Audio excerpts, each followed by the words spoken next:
এই কুটু মিয়া আসো, তুমি তো এমন টাইম দেখি। তোমার আপু তো আজকে ফিশ কাবাব বানাতে যাচ্ছে। আরে না, আসছো আসছো, আমি খুব খুশি হয়েছি। আমি তো আশা হয় না। আমার আপু আসলে ফিশ কাবাব বানায়, ভালোই হয় আপনার।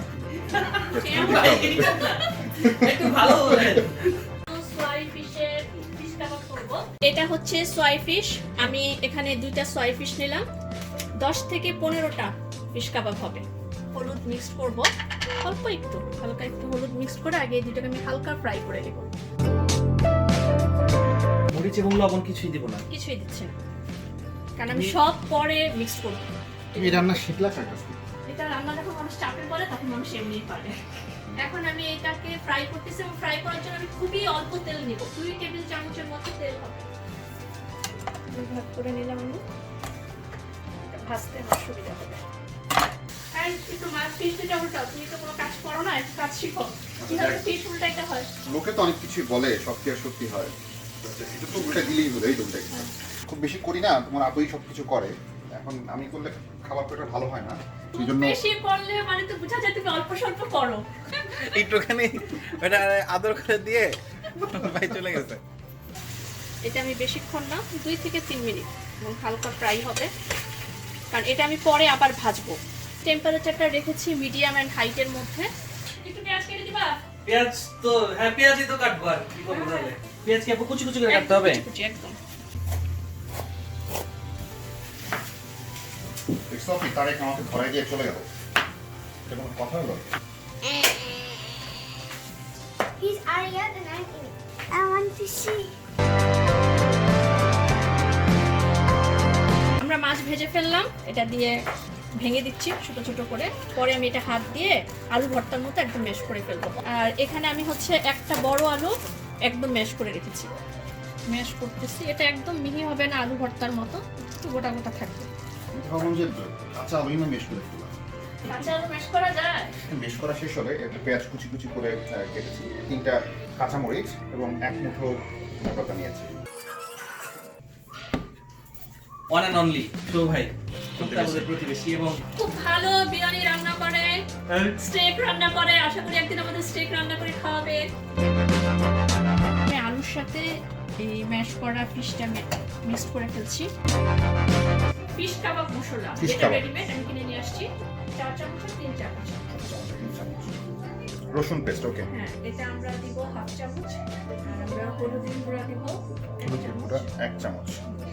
নরমালি দিই না, কিন্তু ধরো একটু কালারটা ভালো আসে। লবণ দিলে তুমি 1 চামচ দাও। কাবাব মশলাটা আরো 2 চামচ দাও। আগে ছিল 3 চামচ। আরো 2 চামচ। প্রেস করে মিক্স করে পেঁয়াজটা মিক্স করে দাও। কপি এটা আমি না এই প্রথমবার করতেছি। মাখানো বেশ ভালোই হচ্ছে, মনে হচ্ছে অনেক করে, অনেক এক্সপার্টের মতোই মাখাচ্ছে সে। তোমাদের কারণে সে আমাকে আজকে ফিশ কাবাব করার জন্য একটু হেল্প করতেছে। এর জন্য ধন্যবাদটা তোমাদের পাওনা আসলে।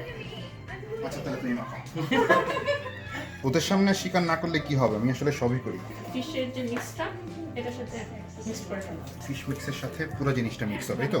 এখন আমি এর সাথে একটা ডিম মিক্স করব। ডিমটা মিক্স করব যাতে আমি কাবাবটা তৈরি করার সময় আমার কাবাবটা লেগে থাকে, ভেঙে না যায়।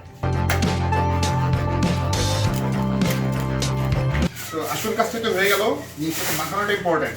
এরপরে সৌন্দর্য বর্ধনের কাজটা বাকিটুকু মুখে করবো। পেট্রাম কেউ ছোট সাইজের কাবাব করে, কেউ বড় সাইজের। এই যে জাস্ট এই সাইডের হাত দিয়ে এভাবে করে নিচ্ছি। ঠিক আছে, আমি একটু হেল্প করি, করে। তাড়াতাড়ি হবে। হ্যাঁ, এই ব্যাপার ঠিক মতো করলো। এমন যাতে করবো যাতে উপরে মানে প্লেন হয়ে যায়, কোনো ট্র্যাক ট্র্যাক যাতে না থাকে। তারপর আমি এটাকে ব্রেড ক্রামের মধ্যে তো এটা কি তোমার মনে হয় এটা তৈরি ট্র্যাক থেকে থেকে যাবে ভাজার সময়। চলছে কাবাব বানানো? এটা আমি হাফ অ্যান আওয়ার রাখবো, ফ্রিজে রাখবো যাতে ব্রেড ক্রামটা ভালো মতো লাগে।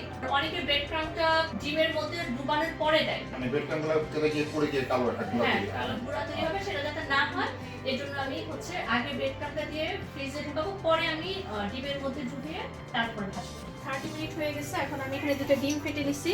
তেল গরম দিয়েছে কাবাব ভাজার জন্য। চাউটা ডুবো তেলে ভাজবো, তাই তো? হ্যাঁ, ডুবো তেলে ভাজতে হবে। এটা এখন লেগে গেছে একদম, এই যে দেখো লেগে গেছে। ঠিক আছে, এটা ফ্রিজে রাখার কারণে মিডিয়াম আছে রেখে দেখি এই যে গরম হয়ে গেছে। বাকিগুলো ঠিক এভাবে দিয়ে দিব। এভাবে দেওয়ার কারণে আমার কিন্তু ব্রেড ক্রামগুলো বের হয়ে তেলটা কালো কালো হয়ে যাবে না।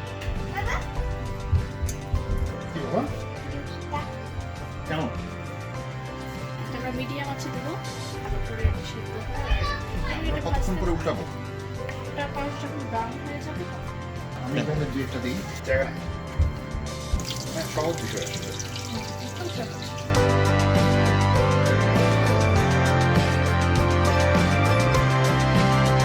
হয়ে গেল আমাদের ফিশ কাবাব। এটা আমরা পোলাও দিয়ে খেতে পারি, বিকালে নাস্তায় খেতে পারি, অথবা বাচ্চাদেরকে টিফিনেও দিতে পারি। বাই। এই হচ্ছে ফিশ কাবাব, যদি একটু গরম লাগতেছে। একটা গরম এই ক্লিপটা